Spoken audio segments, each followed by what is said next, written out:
Dr. BMS, Body, Mind and Soul.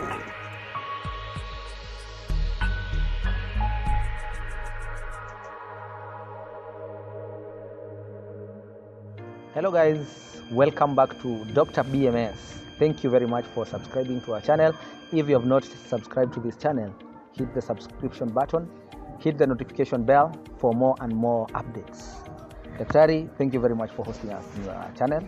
Now today, I came with a lot of questions. As a young person, we're having a lot of issues with mental health.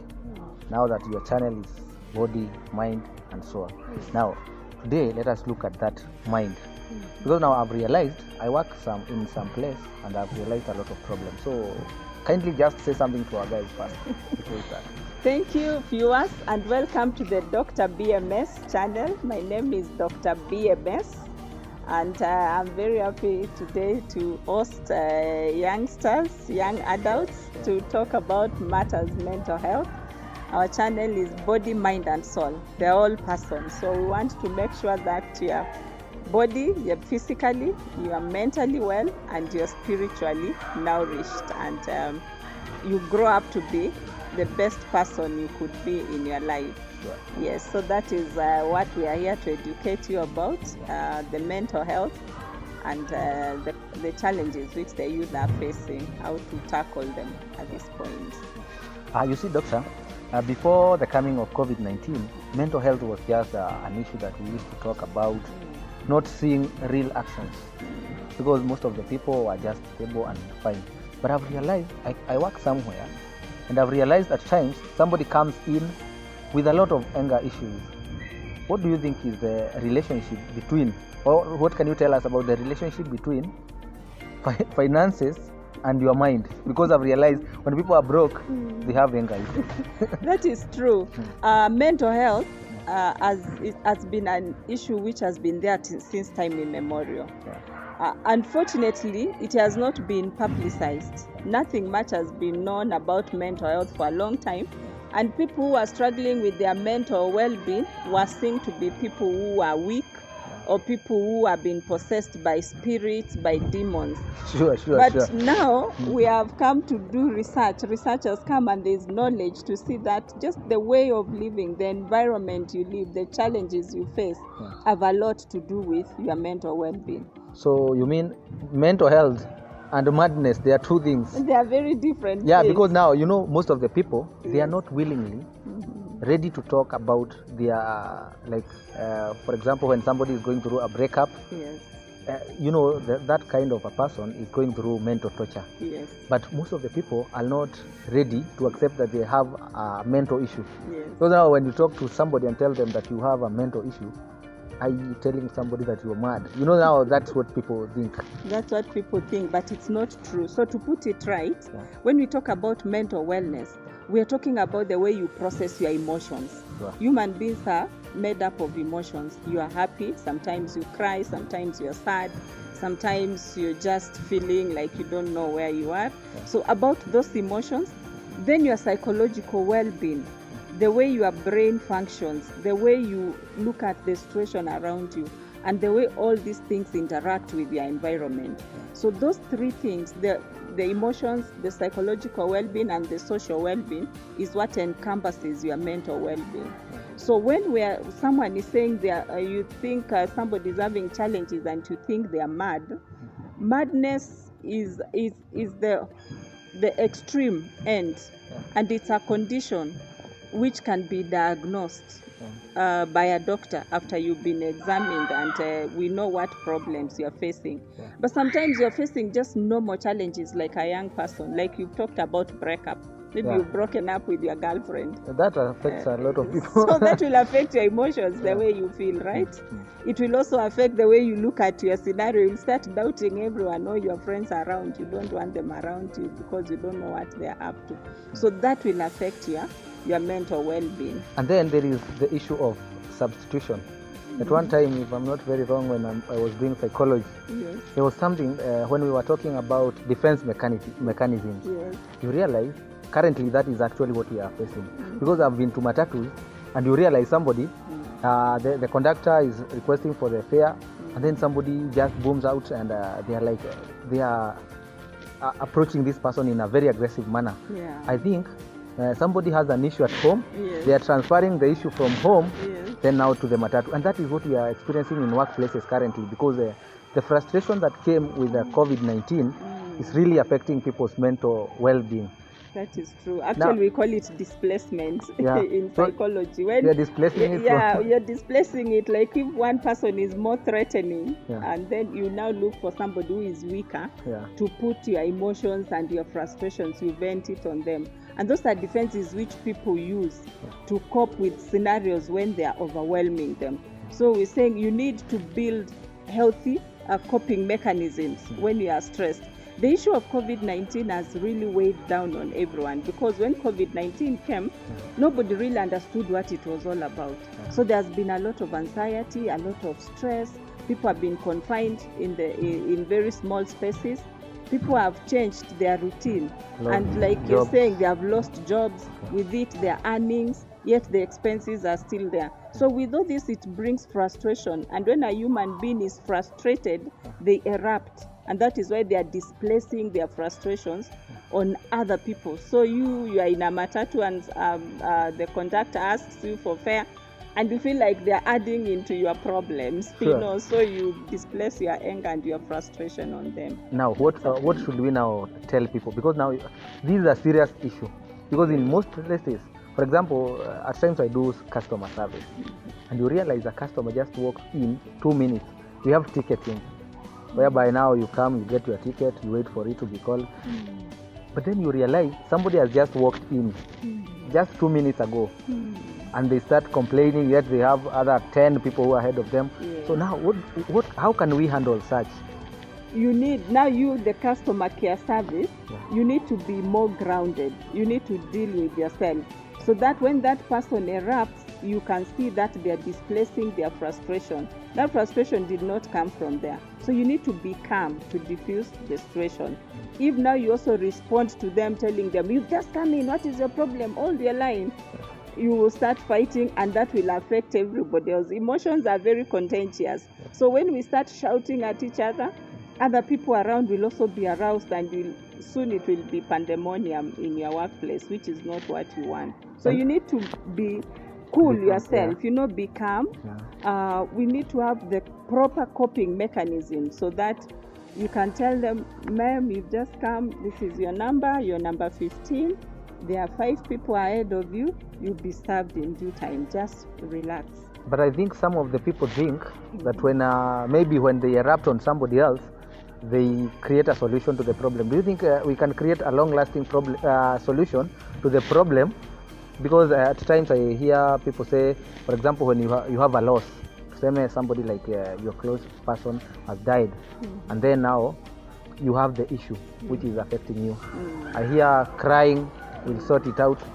What is it true that we can have a solution when we cry? Yes, when you cry, when you express your emotions, the idea is to express your emotions, but express them positively. Don't express them by shouting to other people, by demeaning other people. That's why there are things we call coping mechanism. When you are under pressure, when you are frustrated, when you have lost someone, like you say you've lost a loved one, or you've lost a pet, you've lost a job, you've lost something which is valuable to you. How do you deal with it? How do you cope with that situation? So we need to learn proper coping mechanisms. And proper coping mechanisms can only happen if you are grounded yourself.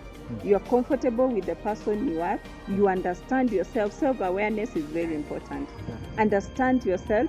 Understand the world around you. That's why we've said mental well-being is also about socialization, the way you are socializing with your environment. So you need to understand the other people, have what we call empathy. See things from the other person's point of view. So let me not just bring my frustrations in you because I want to solve my problem by causing a problem to you. What about the issue of having a confidant, whereby, for example, I'm facing something, then there is somebody I can trust with something. Is that a good way to cope up with Very important, very important. And those are the social relationships we are talking about. Have somebody you can share with, somebody who will not make the problems worse by going to broadcast your problem. And if you don't have anyone you can share with around you, look for professional help. Yeah. That is why we are here. I am a psychologist. That's why we have channels like the Dr. BMS, where we put information. You can get some help. You can find out how to cope properly with what you're going through. But talking things out is very important. As human beings are social beings. So when you interact with others, you feel you are well protected and you understand. Now there is this question: what is your view or your advice to that person? Because now, as youths currently, most of them, they believe that when you have stress, alcohol is a solution. That's the biggest problem. Yeah. When you have problems and you turn into something like alcohol, or now people I know at the university, youngsters are using a lot of cannabis, a lot of prescription medicine. It only compounds the problem. It makes the problem worse. So you had one problem when you started drinking. You drink or you smoke cannabis, now you have more problems, because at the very worst you will get addicted, and then there are those short-term things, because you are there drinking because you're stressed. You will even start a fight with the people you are drinking with. You may come out with a black eye, which you did not have. You will drink the little money you have. You will waste your time drinking. So it will expose you even to unprotected sexual practices which you had not planned about. So all those things add into your problem. So we're saying, please keep off drugs. But you see, some of the people think that when you drink, you have the confidence. For example, it's your girlfriend who has an issue. You can't talk about it while sober because in a way you're fearing the person, or maybe it's respect. So now when they take the alcohol, they have the confidence to confront the person. Now you can imagine that is not even you, isn't it? So you cannot even be accountable for, sure. that person who is drunk is not themselves. So they're not even accountable for what they're saying. So you cannot even solve any problem like that. It's like you're sending somebody else to go negotiate on your behalf, and you don't know what they're going to say. You've not briefed them properly. So it's good to negotiate and to deal with issues when you are sober. When you intoxicate yourself, actually, like when you drink, drugs block what we call the frontal lobe, which is the area of the brain where you use for thinking. So it blocks your thinking. So at that point, you are not thinking at all. So you are not accountable for your actions. So now, when I have a serious issue, which is really affecting me, because now that is when people are going murdering their loved ones, these cases are there. I think it is some issue which is going out of hand, such that I can't solve it as a person. What do I do at that point, when now maybe it's a heartbreak which is affecting me so badly? What do I do? And this is very common with young people. The best we can say, please talk to someone. Talk to that trusted person. Talk to somebody. Talk to somebody before you take any action. Do not take action out of anger. When you are hungry, the best you can do is walk out of the situation. When you say sleep over it, and while you're sleeping over it, look for other ways of solving this issue. Talk to someone. If you can't find someone you can trust, talk to a professional. There is always professional help available. So talk to a professional and get professional assistance on how to deal with this situation. It is not necessary. It is not even important. It is not a wise thing to take matters into your own hands and then because you make things worse for yourself. Imagine you kill your girlfriend or you hurt them. Where are you going to affect you? And which other girlfriend will want to come to you, honestly? If you are someone who has been reported you are cruel to your partners. So you ruin your chances of ever getting into a better and another relationship. I've realized also a very serious thing. In Africa, most of the people, they actually like owning problems, whereby you will hear somebody boasting of their anger issue, like when I'm mad, I can actually even break this phone. That's how do we advise such people? We're saying let us learn how to cope and to deal with issues in a mature way. There is no honor in being hungry and boasting about how you can break things because you're hungry. It just shows how immature you are. So let us have these discussions like what we are having, so that we know how do we do what we call like anger management. When I'm hungry, how do I deal with myself? Because there are ways of doing that.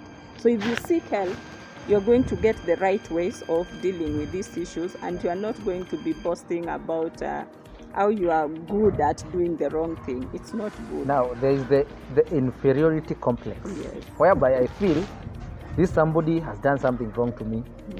If I just let it go, then I'll appear to be inferior, the person appears to be superior. So what do we do about that? And that, in fact, the people, they do that because they are inferior. If you know your worth, Yeah. nobody needs to tell you how valuable you are. You know, you're going to value yourself. So don't let your worth be defined by other people or by how big you pretend to be, you know. So when you are worth, someone will just look and say, wow, there's something about that guy. Even the way he handles issues, the maturity he has, it's going to show by your behaviors, by the words you speak, by the company you keep. So do not think your worth is seen by how boisterous you appear to be and how you want to tell everyone, I'm so big, you know, I'm so strong, I'm so hungry. Oh yeah, you know, that's the reason why when you walk around, somebody has like you are on the road driving, traffic police are here with you. Now you want to confront them so that you can go boasting to people, telling them, I also confronted them. Yes. They wanted to arrest me, but I refused. So Yeah, that's not we have, right. I think that issue is there, and we should advise our people, because now people want to prove that they can also do something. Unfortunately, you are proving how inferior you are, Yeah. how unreasonable you are, Sure. how you cannot be called to negotiate a situation. It's not like the way Kofi Annan came to Kenya to negotiate at some point. I hope you were I was there there. that time. I'm old. I'm old. Yes, it's because if even so his demeanor, he was a calm person. Yeah. He was collected. He believed in himself. Yeah. So we say, even there's a saying that an empty baby makes the loudest noise. Sure, So sure. when you are making those loudest noises, because you are empty Yeah. inside. You just want to prove that you have just want something to which you prove don't that have. there's nothing you Sure, don't sure. have. So the best, we will know you. We will know you by the noise you make. Yeah. But we'll also know you by how calm you are, how collected you are. So you have to go out of your way and be purposeful in learning to be a dependable person and to be a calm person and somebody who can be trusted in situations. Thank you very much. This was a very fruitful discussion. Yes. Our viewers, we want to make this weekly because we have realized that people have serious mental issues which need to be handled professionally, not just through actions here and there. And we are very happy because of having such a wonderful channel. And come with your loved ones, with your family, with your friends. Let us subscribe to this channel because it is an amazing channel. Next week, same time, same venue, with the same doctor, Dr. BMS will be here. I have been your host. My name is Sudi Sheikh Mungai Kagoya. Till we meet again, thank you very much. Bye, Dr. BMS. Remember to subscribe to the Dr. BMS channel. Yeah, Thank and you. like our content like. here. Leave your comments there. Thank you. I think, doctor, it's good to give them your contact, eh? Yes. Because I know there are some people, I've told you through experience, I've seen people going through a lot. Yes. Give them the contact so that they can contact you also. You can find us at the Dr. BMS channel. When you get there, we will have all our details there. We'll also put them down this video. Yeah. So feel free to reach out to us. We run also the Fountain of Hope Treatment Center and the Mental Health Hospital. We are located in Syokimau. So feel free to join us, to call us, and to reach out. We have a website, the Fountain of Hope rehab.org. Find us online and all the major social media handles. Thank you.